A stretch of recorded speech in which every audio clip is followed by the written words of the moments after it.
Sir শোনা যায় না?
স্যার শুনতে পাচ্ছি না।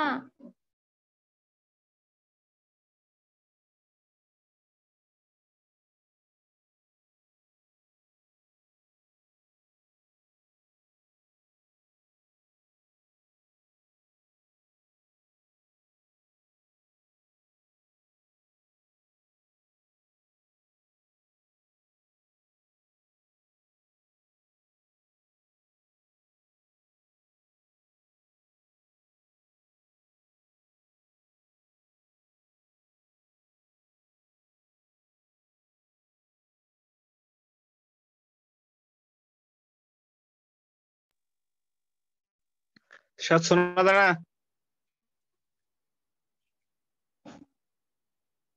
স্যার শুনতে পাচ্ছি না।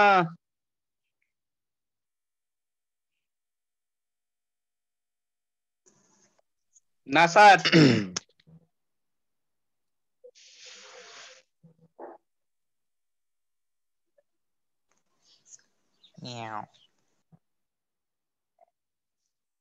কে রে?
আচ্ছা, বাংলা কি করাইছে?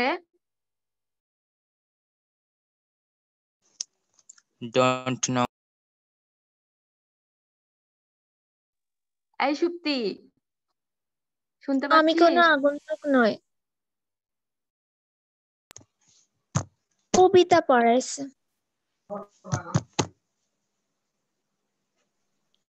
কি কবিতা?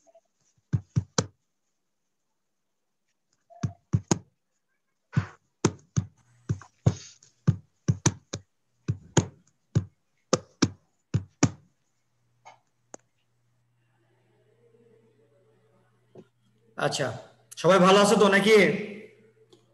আলহামদুলিল্লাহ জি ভালো স্যার। স্যার। জি আসসালামু স্যার, আলাইকুম আসসালামু আলাইকুম স্যার। স্যার। স্যার আসসালামু আলাইকুম। ওয়ালাইকুম আসসালাম। ওয়ালাইকুম আসসালাম। তো তখন কি আমার কথা শুনতে পাচ্ছিলে তোমরা সবাই? না স্যার। না স্যার। অডিওটা অফ ছিল মনে হয়। আচ্ছা, দেখ আমরা সবাই ইনশাল্লাহ ভালো আছি নাকি? আয়ান? আলহামদুলিল্লাহ স্যার, ভালো আছেন? আছি বাবা, আল্লাহ ভালো আছি। তোমাদের দোয়ায় আশীর্বাদে আল্লাহ ভালো রেখেছেন। আমি দোয়া করি তোমরা ভালো থাকো। তো আমরা বিসমিল্লাহ বলে শুরু করি। অলরেডি আমাদের 5 মিনিট পার হয়ে গেছে একটু সমস্যার কারণে। আজকে আমি তোমাদের নতুন অ্যাসাইনমেন্টের যে সিলেবাস এটা অনুযায়ী আজকে 8ম অধ্যায় নিয়ে একটু আলোচনা করব ইনশাআল্লাহ। তোমাদের কাছে অবশ্যই বইটই আছে। হ্যাঁ, মিথিলা শুনতে পাচ্ছ? জি স্যার। শৌখিন, শৌখিন, বাঁধন শুনতে পাচ্ছ? জি স্যার, শুনতে পাচ্ছি। আচ্ছা, হ্যাঁ স্যার। এখন আসো, তোমাদের 8ম অধ্যায় রয়েছে তোমাদের বাংলাদেশের গণতন্ত্র ও নির্বাচন। ঠিক আছে, 8ম অধ্যায় আছে বাংলাদেশের গণতন্ত্র ও নির্বাচন। এখানে একটু নিচের দিকে দেখো, তোমরা যারা আমার সাথে অ্যাড আছো একটু বই তোমরা একটু সামনে নাও। তোমাদের এখান থেকে 2টা সিলেবাস ধরা হয়েছে। একটা হচ্ছে প্রথম শিকনফলের প্রথম 2টা, একটা হচ্ছে গণতন্ত্রের ধারণা ব্যাখ্যা করতে পারবো, আর একটা হচ্ছে বাংলাদেশের গণতান্ত্রিক প্রক্রিয়া ব্যাখ্যা করতে আমরা পারবো, তাই তো? আচ্ছা, এই 2টার বিষয়ে আলোচনা হবে। তোমাদের অ্যাসাইনমেন্ট এর যে সিলেবাস, সেই সিলেবাস এখানে দেওয়া আছে, এটা নিয়ে আমরা একটু আলোচনা করবো ইনশাআল্লাহ। আচ্ছা, এখন আসো গণতন্ত্রের ধারণা। আমরা জানি যে বর্তমান বিশ্বের সর্বাধিক একটা গ্রহণযোগ্য শাসন ব্যবস্থা হচ্ছে, সরকার ব্যবস্থা হচ্ছে গণতন্ত্র, তাই না? আচ্ছা, গণতন্ত্র একটা জনপ্রিয় শাসন ব্যবস্থা।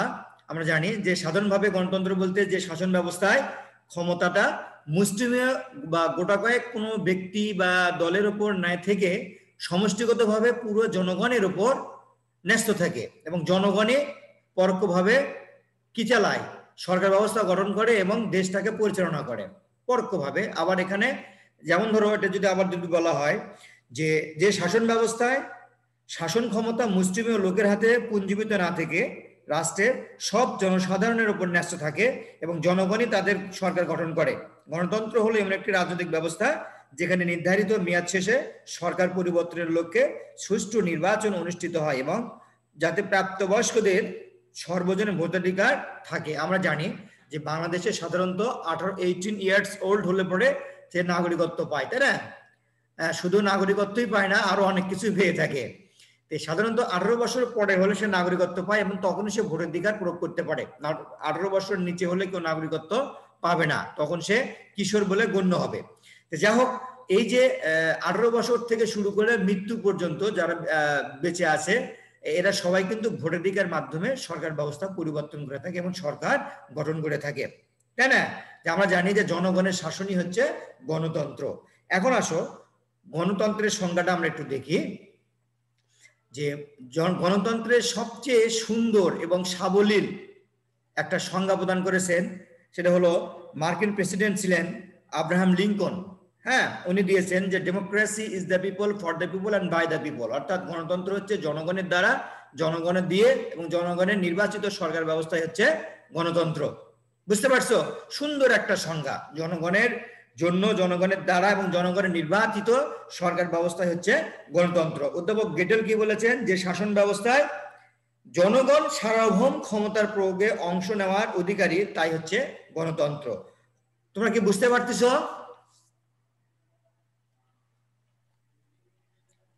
হ্যালো? জি স্যার। জি স্যার। আচ্ছা, গণতন্ত্রের ইতিহাসটা আমরা একটু দেখি। যে আমরা জানি যে প্রাচীন গণতন্ত্রের শুরু হয় কোথায়? প্রাচীন গণতন্ত্রের শুরু হয় এথেন্সে, গ্রিসের এথেন্স। সেখান থেকে কিন্তু গণতন্ত্রের যাত্রা শুরু হয়। তো ওখানে আমাদের গ্রিক দার্শনিক ছিলেন অ্যারিস্টটল। উনি মূলত রাষ্ট্রবিজ্ঞান, পৌরনীতি এর সূতিকাগার, ওনার মাধ্যমে কিন্তু আমরা গণতন্ত্রের প্রথম স্বাদ অবলম্বন করি। যা হোক, উনি ওই গ্রিসের এথেন্সে গণতন্ত্রের শুরু। তারপরে আসো মধ্যযুগে, ওই যুগে যা হয়েছে মধ্যযুগে আসো। মধ্যযুগে কিন্তু এসে ধর্মতাত্ত্বিক শাসন ব্যবস্থার একটা দৌড় মানে দৌরাত্ম্য বেড়ে যায় ধর্মতাত্ত্বিক ধর্মকেন্দ্রিক শাসন ব্যবস্থায়। হ্যাঁ, সেটা হোক তোমার খ্রিস্টান ধর্ম, মুসলিম ধর্ম বা যে ধর্মই থাক, ওই ধর্মকেন্দ্রিক শাসন ব্যবস্থাটা চালু হয় মধ্যযুগে এসে। এই জন্য গণতন্ত্রের ধারাটা আস্তে আস্তে চাপা পড়ে যায়। কিন্তু শেষের দিকে এসে মধ্যযুগে ইউরোপের গণতন্ত্রের পুনর্জন্ম ঘটে। তোমাদের কিন্তু একটা নৈবেদ্যিক থাকতে পারে, আবার ক মার্কের প্রশ্ন থাকে যে ইউরোপের গণতন্ত্রের পুনর্জন্ম ঘটে খ্রিস্টীয় সপ্তদশ এবং অষ্টদশ শতাব্দীতে। হ্যাঁ, ভালো করে বলতো, মধ্যযুগের পরে এসে সপ্তদশ ও অষ্টদশ শতাব্দীতে গণতন্ত্রের পুনর্জন্ম ঘটে। অনুরূপভাবে 19 ও 20 শতকে পৃথিবীর বিভিন্ন দেশে গণতান্ত্রিক ব্যবস্থার প্রচলন দেখা যায় এবং অষ্টদশ শতকে গণতান্ত্রিক ভাবধারা উৎসমূল হিসেবে ইংল্যান্ডকে চিহ্নিত করা হয়। এটা কিন্তু মোস্ট একটা বিষয়, তোমাদের কিন্তু এটা কিন্তু পরীক্ষাতে থাকে যে অষ্টদশ শতাব্দীতে গণতন্ত্রের কোথায় প্রথম সূত্রপাত ঘটে। এটা কিন্তু আমাদের ইংল্যান্ড, তোমাদের একটু মাথায় রাখতে হবে এটা। তাহলে মোটামুটি গণতন্ত্র কাকে বলে, গণতন্ত্র কি, গণতন্ত্রের সংজ্ঞা, গণতন্ত্রের ইতিহাস মোটামুটি কিন্তু আমরা একটু বুঝতে পেরেছি। তোমাদের কারো কি কোনো প্রশ্ন আছে এখানে? কারো কোনো প্রশ্ন আছে? এটা সহজ বিষয়, একটু মনোযোগ দিলে তোমরা পারবা ইনশাআল্লাহ, সমস্যা নাই। আচ্ছা, এরপরে আসো গণতন্ত্রের প্রকারভেদ। তোমরা কি বলতে পারবা গণতন্ত্র কয় ভাগে বিভক্ত বা কয় ভাগে বিভক্ত করা হয়েছে? 2 ভাগে। 2 ভাগে। কি কি বলো তো? পরোক্ষ পরোক্ষ। প্রত্যক্ষ আর পরোক্ষ। হ্যাঁ, একটা হচ্ছে প্রত্যক্ষ বা বিশুদ্ধ গণতন্ত্র, আর একটা হচ্ছে পরোক্ষ বা প্রতিনিধিত্বমূলক গণতন্ত্র। এই যে গত 2 দিন আগে মার্কিন নির্বাচনটা হয়ে গেল, হ্যাঁ, ওখানে আইনসভা কয়টা ছিল, কয় কক্ষ বিশিষ্ট বলতে পারবা? 2 কক্ষ। হ্যাঁ, উচ্চ কক্ষ আর 2 পক্ষ। একটা হচ্ছে নিম্ন সভা আর একটা হচ্ছে উচ্চ সভা। যে নির্বাচনটা হলো এটা কিন্তু থেকে উচ্চ কক্ষ থেকে তারপরে হলো মার্কিন প্রেসিডেন্ট নির্বাচন, তাই না? যাই হোক, আমরা ওদিকে যাচ্ছি না, একটু আলোচনা করলাম। আচ্ছা, আমরা জানি প্রত্যক্ষ নির্বাচন কাকে বলে, যে শাসন ব্যবস্থা, কে বলতে পারবা মিথিলা প্রত্যক্ষ নির্বাচন কাকে বলে?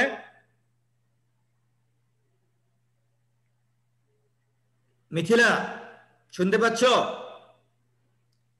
যে শাসন ব্যবস্থায় নাগরিকগণ প্রত্যক্ষ বা সরাসরিভাবে শাসন কার্য পরিচালনায় অংশগ্রহণ করার সুযোগ পায় তাকে প্রত্যক্ষ গণতন্ত্র বলা হয়ে থাকে।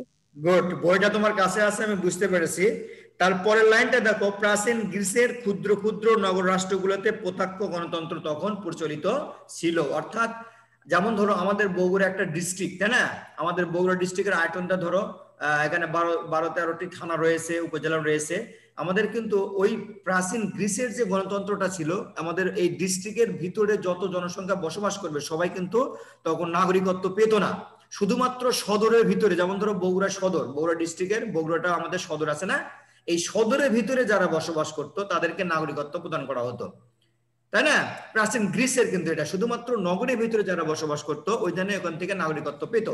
কিন্তু আধুনিক কালে নগর এবং রাষ্ট্রের ধারণা ব্যাপক পরিবর্তন হয়েছে, যার কারণে শুধুমাত্র নগরে যারা বসবাস করে এদেরকে নাগরিক বলা হয় না। পাশাপাশি একটা সীমানার ভিতরে, একটা দেশের যে সীমানা রয়েছে ওই সীমানার ভিতরে যারা বসবাস করে তারা সবাই কিন্তু সমষ্টিগতভাবে নাগরিক হিসেবে কি পায়, নাগরিকত্ব পেয়ে থাকে। ঠিক আছে? আচ্ছা, এরপরে আসো রাষ্ট্রের সকলই নাগরিকত্বের সম্মান পেতেন, এটা আমরা আলোচনা করলাম। এখন আসো পরোক্ষ বা প্রতিনিধিত্বমূলক গণতন্ত্র। আচ্ছা, এখন বলো তো তাহিম তানজিম, বলো তো দেখি পরোক্ষ বা প্রতিনিধিত্বমূলক গণতন্ত্র কাকে বলে? তাহিম তানজিম শুনতে পাচ্ছ? তানজিম বলো তো দেখি পরোক্ষ নির্বাচন বলো তো। স্যার আমার কাছে তো বই খুলিনি এখনো। তোর মাথায় আমি বাড়ি দিব সামনে পেলে পড়ে। রাফিয়া বলো তো, রাফিয়া, রাফিয়া বলো, রাফিয়া সুলতানা।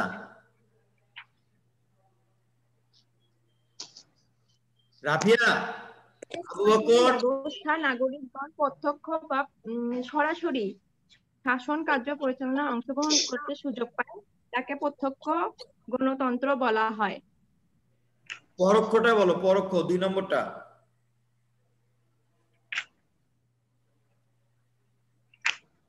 পরোক্ষটা বলো তাহলে।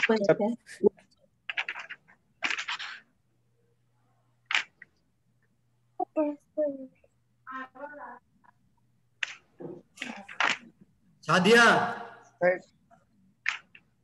শুনতে পাচ্ছ? প্রতিনিধি নির্বাচনের মাধ্যমে যে শাসন কার্য পরিচালনা করা হয়। নির্বাচনের মাধ্যমে এটা কত পেজ? 118। প্রতিনিধি নির্বাচনের মাধ্যমে শাসন কার্য পরিচালনা করার পদ্ধতিকেই বোঝায়। এটা তোমরা অবশ্যই আন্ডারলাইন করে নেবা। তোমাদের কিন্তু এটা সংজ্ঞা, পরোক্ষ নির্বাচন কাকে বলে এবং প্রত্যক্ষ নির্বাচন কাকে বলে ও পরোক্ষ নির্বাচন কাকে বলে, এটা কিন্তু একটা সংজ্ঞা, ক মার্কের একটা সংজ্ঞা, এবং অনেক ক্ষেত্রে এটা একটু বড় করে খ মার্কে দিয়ে থাকে। আমরা ওদিকে যাচ্ছি না। তাহলে আমরা বুঝলাম যে পরোক্ষ গণতন্ত্র বলতে প্রতিনিধি নির্বাচনের মাধ্যমে শাসন কার্য পরিচালনা করার পদ্ধতিকে বোঝায়। এই যে কিছুক্ষণ আগে বললাম যে মার্কিন যুক্তরাষ্ট্রে যে নির্বাচনটা হলো, অনেকটা কিন্তু এটা এরকমই বলা হয়, করা হয়। ঠিক আছে, এখন আসো গণতন্ত্র। আমরা বুঝলাম যে গণতন্ত্র একটা সারা বিশ্বের একটা গ্রহণযোগ্য একটা হলো শাসন ব্যবস্থা, যেখানে জনগণ কি করে, জনগণ সবাই স্বতঃস্ফূর্তভাবে অংশগ্রহণ করে, ভোট দেয়, তাদের প্রতিনিধি পাঠায়। যেহেতু জনগণ, বাংলাদেশের জনগণ যেমন ধরো 16-17 কোটি মানুষ, সবাই তার পার্লামেন্টে যেতে পারবে না, এই জন্য তাদের প্রতিনিধি ভোট দেয়, এটা প্রতিনিধি নির্বাচন করে। সেই প্রতিনিধি পার্লামেন্টে যে জনগণের পক্ষে কথা বলে, জনগণের উন্নয়নের জন্য, দেশের উন্নয়নের জন্য কথা বলে, তাই না? এই যে আমরা জানি যে গণতন্ত্রের একটা মেজরিটি পার্সনের হলো ক্ষমতা, তাই না? যেমন ধরো বাংলাদেশে 163টি আসন রয়েছে, তার ভিতরে যদি কোনো দল 150টির উপরে আসন পায়, আমি তোমাদের একটু বোঝানোর জন্য বলতেছি, কিন্তু এটা 150টির উপরে যখন আসনগুলো পায় তখন সেটা কিন্তু সরকার গঠন করে, তাই না? এই সরকার গঠন করতে গিয়ে তখন কিন্তু সেটা মুষ্টিমেয় বা সংখ্যা গুরুদের দলে পরিণত হয়ে গেল, তাই না? আচ্ছা, এখানে একদিকে যেমন এখানে সুযোগ এবং সুবিধা, দোষ এবং গুণ দুটোই কিন্তু গণতন্ত্রে রয়েছে। আমরা জানি যে পৃথিবীতে যত কাজ রয়েছে, প্রত্যেকটা মানুষ যত কাজ, সবারই কিন্তু ভালো একটা দিক থাকে আর একটা মন্দ দিক থাকে। গণতন্ত্র যদিও জনগণের নির্বাচিত শাসন ব্যবস্থা, তারপরেও কিন্তু এখানে অনেকগুলো দোষ ত্রুটিও রয়েছে। আমরা স্টেপ বাই স্টেপ আলোচনা করব। তোমরা একটু 18 পৃষ্ঠায় শেষে দেখো গণতন্ত্রের দোষ গুণ, শেষের কলামে দেখো, এই পুরোটাই কিন্তু তোমাদের হলো এখানে গুণ, গণতন্ত্রের যে গুণ। আর ওই প্যারাডি পরের দিকে দেখো, এটা হলো গণতন্ত্রের দোষ। আমি একটু তোমাদের পয়েন্ট করে দেই, তোমরা একটু খাতায় টুকে নাও কিংবা তোমাদের বইতে দাগ দিয়ে নাও, ঠিক আছে?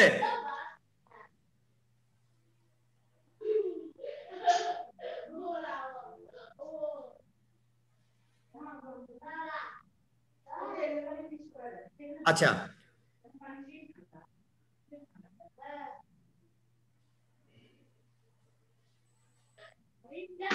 স্যার বলেন। আচ্ছা, 1 নম্বর দেখো গণতন্ত্রের গুণ।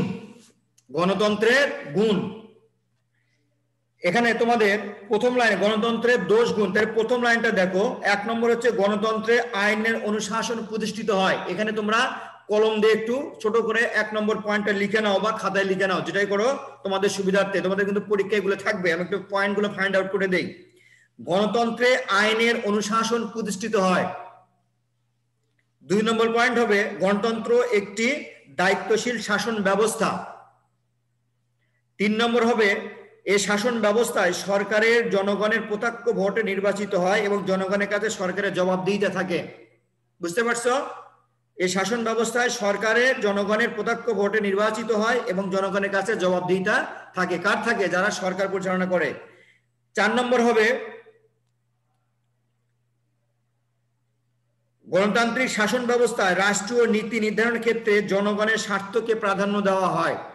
সরকার কর্তৃক যে সিদ্ধান্তগুলো নেওয়া হয়, এই সিদ্ধান্তগুলো অবশ্যই জনগণের স্বার্থকে প্রাধান্য বেশি দেওয়া হয়। 6 নম্বর হবে এই ব্যবস্থায় জনগণের ব্যক্তি স্বাধীনতা ও বাক স্বাধীনতা স্বীকৃত হয়। 6 নম্বর হবে এই ব্যবস্থায় জনগণের ব্যক্তি স্বাধীনতা ও বাক স্বাধীনতা স্বীকৃত হয়। 7 নম্বর হবে, স্যার এটা 5। আচ্ছা, হ্যাঁ ঠিক আছে, লেখো 5। 6 নম্বর লেখো জনগণের কাছে সরকারের জবাবদিহিতা থাকে। এটা একটু পয়েন্ট ইয়ে করে নাও, জনগণের কাছে সরকারের জবাবদিহিতা থাকে। 7 নম্বর তোমরা একটু পয়েন্টগুলো টুকে নাও, সময় কিন্তু অল্প, শেষ করতে হবে। এই ব্যবস্থায় ব্যক্তি তার আত্মবিকাশে সর্বাধিক সুযোগ ভোগ করে বা ব্যক্তি তার আত্মবিকাশের সুযোগ পায়। 8 নম্বর হবে জনগণের মূল উদ্দেশ্য, গণতন্ত্রের মূল উদ্দেশ্যই হলো জনকল্যাণ সাধন করা। গণতন্ত্রের মূল উদ্দেশ্যই হলো জনকল্যাণ সাধন করা। এখন আসো আমরা একটু দোষগুলো নিয়ে আলোচনা করি। গ্রিক দার্শনিক প্লেটো এবং অ্যারিস্টটল গণতন্ত্রকে কিসের শাসন বলেছেন? মূর্খ এবং অযোগ্য শাসন ব্যবস্থা বলে অভিহিত করেছেন। এটা একটা পয়েন্ট তোমরা দিয়ে দাও যে গণতন্ত্রকে প্লেটো এবং অ্যারিস্টটল মূর্খ এবং অযোগ্য শাসন ব্যবস্থা বলে অভিহিত করেছেন। 2 নম্বর, গণতন্ত্রের নির্বাচনের মাধ্যমে অজ্ঞ, অযোগ্য ও দুর্নীতিগ্রস্ত ব্যক্তি ও শাসন ক্ষমতায় অধিষ্ঠিত হতে পারে। যার টাকা পয়সা বেশি আছে মারে দিল 10 কোটি। কথা বুঝো নে? এই যে একটা চক্র বা এই যে একটা সিস্টেম, এই কারণে কি অনেক অজ্ঞ ব্যক্তিরাও এখানে ক্ষমতায় কিন্তু আসে। গণতন্ত্রে নির্বাচনের মাধ্যমে অজ্ঞ, অযোগ্য, দুর্নীতিগ্রস্ত ব্যক্তিও শাসন ক্ষমতায় অধিষ্ঠিত হতে পারে। লেখছো? এর পরে দেখো আর একটা পয়েন্ট আছে, ওই লাইনের পরেই দেখো, বর্তমান বাংলাদেশ সরকার সংখ্যালঘুরা আইনসভায় তাদের প্রতিনিধি প্রেরণ করতে পারে না। আমরা জানি কিছুক্ষণ আগে যেটা বললাম যে 150টির আসন, এই যে একটা সংখ্যা গুরু হয়ে গেল, পরবর্তীতে অন্য যারা বিরোধী দল থাকে এদের কথাগুলো খুব কম শোনা হয় নিজেদের স্বার্থ সিদ্ধির জন্য। কারণ সাধারণত সংখ্যা লঘু যারা থাকে এদের স্বার্থগুলো সাধারণত উপেক্ষিত থাকে। বুঝতে পারছো? তোমরা আস্তে আস্তে আরো ভালো বুঝতে পারবা। এটা পয়েন্টটা ঢুকে করে দাও। আচ্ছা, এরপর লেখো সংখ্যালঘুরা আইনসভায় তাদের প্রতিনিধি প্রেরণ করতে পারে না। লেখছো? এটা টুকে নাও। 5 নম্বর, অনুন্নত দেশগুলোতে সরকারি দল নিজ দলের স্বার্থের প্রতি লক্ষ্য রেখে শাসন কার্য পরিচালনা করে থাকে, ফলে নিরপেক্ষতা নষ্ট হয়। মোস্ট ইম্পর্টেন্ট একটা এখানে লাইন পয়েন্ট, যে অনুন্নত দেশগুলোতে সরকারি দল নিজ দলের স্বার্থের প্রতি লক্ষ্য রেখে শাসন কার্য পরিচালনা করে, ফলে কি হয়? নিরপেক্ষতা নষ্ট হয়। সাধারণত ক্ষমতাকে কুক্ষিগত ধরে থাকার জন্য কি করে? কুক্ষিগত করার জন্য করে সবসময় চেষ্টা করে, যারপর কি হয়? নিরপেক্ষতা নষ্ট হয়ে যায়। আচ্ছা, এরপরে 6 নম্বরটা আছে গণতন্ত্র তুলনামূলক ব্যয়বহুল শাসন ব্যবস্থা। আমরা জানি যে প্রতি 5 বছর গণতন্ত্র, প্রত্যেক আমাদের দেশে 5 বছর পর পর কি হয়? 5 বছর পর পর নির্বাচন হয়। এই নির্বাচনের সময় অনেক কোটি টাকা মানে তোমাদের এই নির্বাচন পাওয়ার পারপোসে ব্যয় হয়ে যায়। এটা একটা ব্যয়বহুল কি শাসন ব্যবস্থা। এই হলো আমাদের গণতন্ত্রের দোষ ও গুণ। এখন আমরা আসবো ইনশাল্লাহ যে গণতন্ত্রে, বাংলাদেশের যে গণতন্ত্র সে সম্পর্কে আলোচনা করব। তোমরা যারা আমার সাথে আসো তাদের একটু সবাই খাতা নাও তো, খাতা বের করো, কুইক একটু খাতা বের করো। আমি তোমাদের সংক্ষেপে কিছু বিষয় দেবো, এইগুলো ধরে আলোচনা করলে এইভাবেই তোমরা খাতায় লিখবা। 1 নম্বর লেখো 1947 সালে দেশভাগ। সবাই একটু খাতাগুলো নাও, হাতে নাও। মিথিলা খাতা হাতে নাও, আয়ান খাতা হাতে নাও, মুবাশিরা খাতা হাতে নাও, তাড়াতাড়ি করো। স্যার 1 নম্বর বলেন। 1 নম্বর লেখো 1947 সালে দেশভাগ। নিচে নিচে লিখবা, নিচে নিচে লিখবা। এই দেখো আমি লিখছি না, সবাই দেখো আমার হাতের দিকে তাকাও, ডায়েরির দিকে তাকাও। এই যে আমি লিখছি না, এরকম নিচে নিচে আমি বলতেছি, তোমরা একটু লিখে নাও। আবার দেখো, সবাই দেখো, আমার দিকে তাকাও। এই যে আমি এখানে পয়েন্টগুলো দিছি না, এইভাবে তোমরা নিচে নিচে লিখবা। 1 নম্বর লেখো 1947 সালে দেশভাগ। 2 নম্বর লেখো 1958 সালে সামরিক শাসন জারি।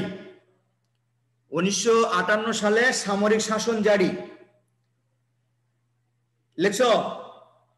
স্যার 1 নম্বর থেকে আবার বলেন, নেটওয়ার্কের প্রবলেম হচ্ছে।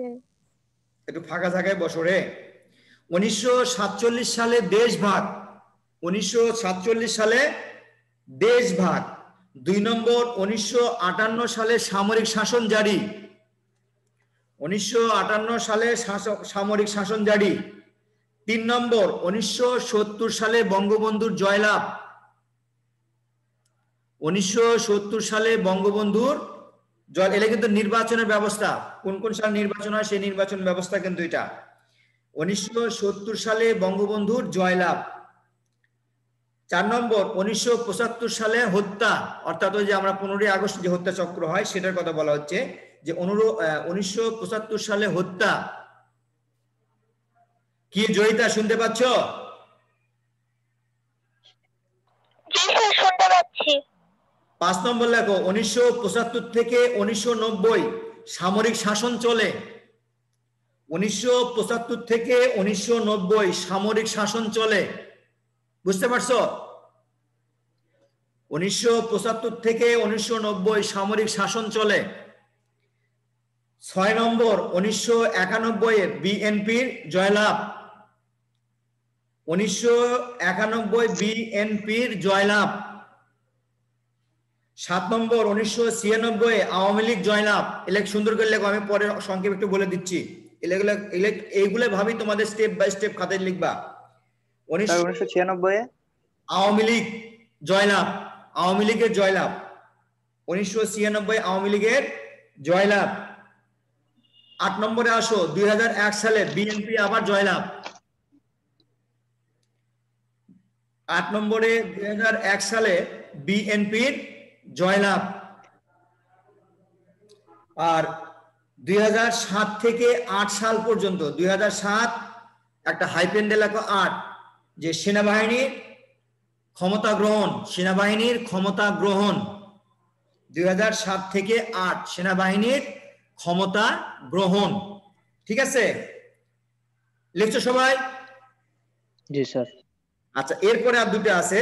2008 সালে আবার আওয়ামী লীগ আসে, তাই না? আওয়ামী লীগ ক্ষমতা জয়লাভ করে। এই 8 সাল থেকে তারপর লিখবা 2014, 2018, তারপর ডট ডট দাও 2000, এরকম ডট ডট তোমরা দিয়ে রাখো। এই যে খাতার দিকে একটু তাকাও, এই যে আমি দেখাচ্ছি, একটু দেখো, এই যে এরকম 2008, 14 আর হলো 18 আওয়ামী লীগ। তোমরা কি দেখতে পাচ্ছ?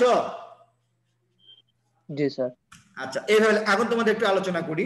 কি হলো যে আমরা জানি যে ব্রিটিশদের শাসন করে আমাদের ভারতীয় উপমহাদেশে প্রায় 200 বছর। এই সময় 1947 সালে দেশভাগ হয়। তারপরে কি হয়, দেশভাগের পর থেকে পাকিস্তান সরকার গঠন করে, তাই না?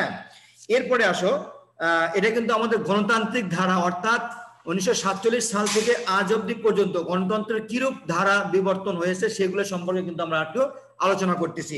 তাহলে 1947 সালে দেশভাগ হয়। 47 সালের পরে পাকিস্তান সরকার 1958 সালে এসে জোর করে নির্বাচন না দিয়ে তালবাহানা শুরু করে 1958 সালে এসে সামরিক শাসন জারি করে। জেনারেল আইয়ুব খান কি করে সামরিক শাসনটা জারি করে। তোমাদের বইতে ভালো করে দেওয়া আছে, আমি পয়েন্টগুলো এখানে তোমাদের বলে দিলাম, সুন্দর করে ভাবে লিখবা। তারপরে আসো 1969 সালে এসে গণ অভ্যুত্থান হয়, যার ফলে 70-এ এসে আবার কি করে পাকিস্তান সরকার নির্বাচন দিতে বাধ্য হয়, যার ওখানে কিন্তু বাংলাদেশ আওয়ামী লীগ নিরঙ্কুশ সংখ্যাগরিষ্ঠতা অর্জন করে। শুধু পূর্ব পাকিস্তানে নয়, পশ্চিম এবং পূর্ব পাকিস্তান জাতীয় প্রাদেশিক নির্বাচনে কিন্তু ব্যাপক তোমার আসন পেয়ে জয়লাভ করে, যার ফলে কি হলো, ক্ষমতা হস্তান্তর করলো না। তারপরে আসো 1975 সালে এসে বঙ্গবন্ধু সপরিবারে উপস্থিত, সপরিবারে সবাইকে কিন্তু একবারে মনে করো যে পরিবারকে নির্মমভাবে হত্যা করে, এটা আমরা সবাই জানি। তারপরে থেকে 90 সাল পর্যন্ত জিয়াউর রহমান, উনি আবার হোসেন মোহাম্মদ ইরশাদ, ওনারা কিন্তু সামরিক শাসন থেকে কিন্তু এসেছিলেন, অর্থাৎ সেনাবাহিনী কর্তৃক ভাবে এসেছিলেন। পরবর্তীতে বিভিন্ন ভোটের মাধ্যমে তারা দলটাকে স্থায়ীকরণের ব্যবস্থা করে, কিন্তু মূলত কিন্তু সামরিক শাসন থেকে তারা কিন্তু এসেছিলেন। এরপরে আসো 1991-এ যে নির্বাচনটা হয়, সেই নির্বাচনে গণতান্ত্রিক প্রক্রিয়ায় কিন্তু বিএনপি ক্ষমতায় আসে, তাই না? আবার 96-এ এসে আবার যে নির্বাচন হয় 5 বছর পর পরে, তারপরে এইভাবে 96 আওয়ামী লীগ আসলো, 2008 সালে বিএনপি আবার ক্ষমতায় আসলো। 2007-8 সালে আমরা জানি যে তৎকালীন সময়ে যে বিভিন্ন রাজনৈতিক দলের যে নেতৃবৃন্দ ছিল তাদেরকে কি করে, তাদেরকে কিন্তু নানাভাবে হয়রানি করে, জেল জরিমানা দেয়। এভাবে কিন্তু তারা আস্তে আস্তে ক্ষমতাটা হস্তকুক্ষিগত নেয়। পরবর্তীতে এসে যখন দুর্বার আন্দোলনের মাধ্যমে আন্দোলন শুরু হয়ে গেল। আচ্ছা, আমাদের তোমরা এইভাবে কিন্তু পয়েন্টগুলো সুন্দর করে খাতায় লিখবা, সুন্দর করে আমি তোমাদের পয়েন্টগুলো এঁকে দিছি, তোমরা এগুলো এইভাবেই খাতায় কিন্তু অঙ্কন করবা, তারপরে খাতার প্রশ্নগুলো উত্তর লিখবা, ঠিক আছে? স্যার একটা কোশ্চেন, হ্যাঁ বলো। 2007-8 সালে সেনাবাহিনীর ক্ষমতা, ওটাই কি তত্ত্বাবধায়ক সরকার ছিল? না, ওটা তত্ত্বাবধায়ক সরকার ছিল না। তত্ত্বাবধায়ক সরকারের জন্য আন্দোলন হয়েছিল, কিন্তু ওই নির্বাচন করার জন্য যে একটা নির্বাচন কমিশন গঠন করা হয়েছিল, ওটা তত্ত্বাবধায়ক ওইভাবে বলা চলে না, কিন্তু জোর করে ওদের উপর ক্ষমতা নিয়ে মইনুল আহমেদ এবং ফখরুদ্দিন আহমেদ দুইজনে যোগ সাজসি করে সেনাবাহিনী কর্তৃক দেশটাকে 2 বছর চালায় জোর করে, বুঝতে পারছো?